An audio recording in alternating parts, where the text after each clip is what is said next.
Thank you, Mr. Toastmaster, Madam Toastmaster. Have you ever cringed at the thought of coming up here and doing table topics? You're sitting in your chair thinking, don't pick me, don't choose me, fess up. We've all been through that, haven't we? Well, what I'd like to do today is talk about table topics and how we can take it on. And there's 3 questions I want to answer. Why is table topics important? How can we prepare for table topics before we ever get here? And then it's time for table topics. How do we handle the question? What do we do? So why is table topics important? We've all heard that it helps us think on our feet. You see it in all of the Toastmasters literature. But let's look at it a little deeper. Doing table topics gets us ready for our manual speeches. All this little practicing gets us ready for our longer speeches. So it's a building or a platform for us to do better. It helps us in social settings, whether it be a party, at church, at Kiwanis, at chamber meetings. Table topics helps us there too. And of course, at work. All of us, or many of us, have to do presentations at work, and doing table topics gets us ready for that. If you're looking for a promotion or looking to find another job, aren't those interview questions just like table topics questions? And then in sales, I'm in sales and a customer asks me a question, I need to be able to think on my feet and answer it right off the cuff, just like table topics. Well, how can we prepare for table topics before we ever get here? Is it even possible? Well, I found some ways. If you listen to the radio headlines, the newspaper headlines, and know what the bestsellers are, and you develop a thought on those, a thought or two, before you ever get here, then there's a good chance that those ideas and topics will come up as part of table topics. You also need to be on top of current events. You got to know what floods, hurricanes, and tornadoes have happened recently, and what oil spills. Many clubs have a theme for the day, including this one. It might be Thanksgiving or St. Patrick's Day, Valentine's Day. Any of those could have a theme in which table topics will revolve around. So if you have some thoughts developed on those special days, you'll be that much better off also.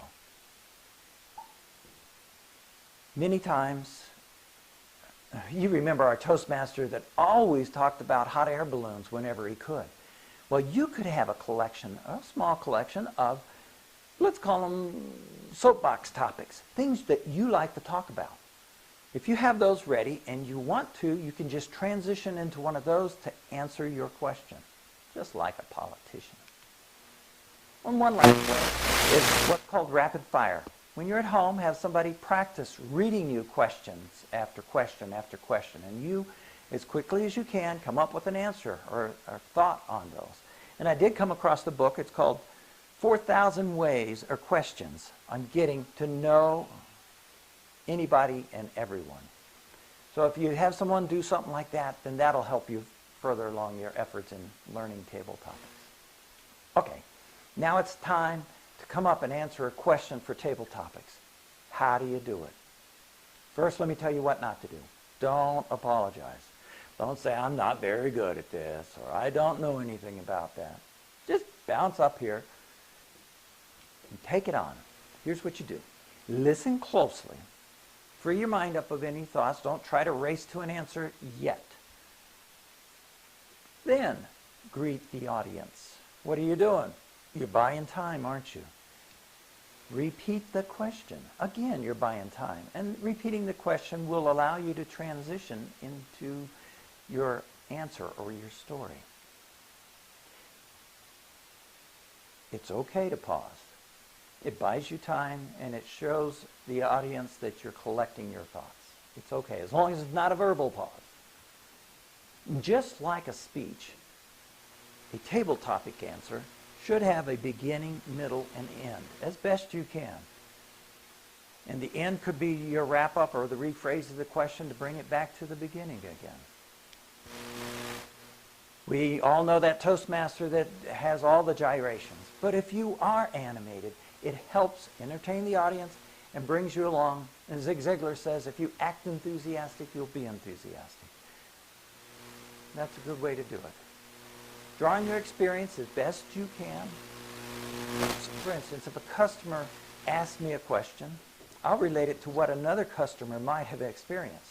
So if we happen to ask a question that gets close to your experience, take it on. Now, as I alluded to earlier, tie your original question back to close out your talk. And that'll help you wrap it up and help everyone else know that you're finished with it. So those are the best ways, the ways that I've come up with. Additionally, I came across some specific techniques for doing table topics. Way too many to enumerate here, but I have it for a handout for you, so I'll pass that out in a moment. So I hope, fellow Toastmasters, that I've answered the 3 questions. Why is table topics important? How can you prepare for table topics before you ever get here? And then finally, how to take on table topics when you're posed with it. Mr. Toastmaster.